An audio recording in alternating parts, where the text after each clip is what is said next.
شام میں بشار الاسد کے اقتدار کا خاتمہ ہو گیا ہے، لیکن اس خاتمے کے پیچھے ایک شخص سرگرم رہا، وہ ہے ابو محمد الجولانی۔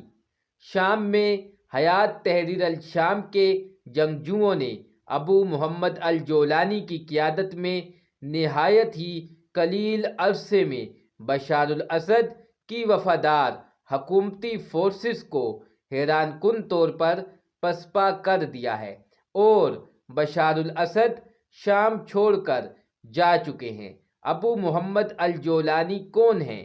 ابو محمد الجولانی 1982 میں سعودی عرب کے شہر ریاض میں ایک خوشحال شامی گھرانے میں پیدا ہوئے۔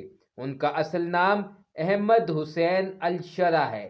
1989 میں ان کا خاندان شام واپس آ گیا۔ ابو محمد الجولانی 2003 میں عراق چلے گئے، جہاں انہوں نے القاعدہ میں شمولیت اختیار کی اور امریکی افواج کے خلاف مزاحمت میں شامل رہے۔ 2006 میں انہیں امریکی افواج نے گرفتار کر لیا اور 5 سال تک قید میں رکھا۔ بعد ازاں انہیں شام میں القاعدہ کی شاخ النصرہ فرنٹ قائم کرنے کا کام سونپا گیا۔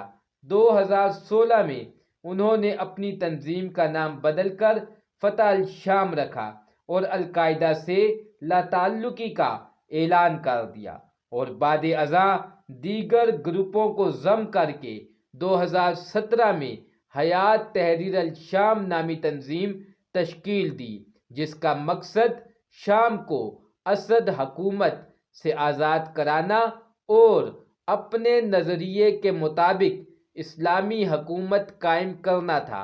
اور بالآخر اسی تنظیم نے ابو محمد الجولانی کی سربراہی میں شام میں بشار الاسد کے اقتدار کا خاتمہ کر دیا۔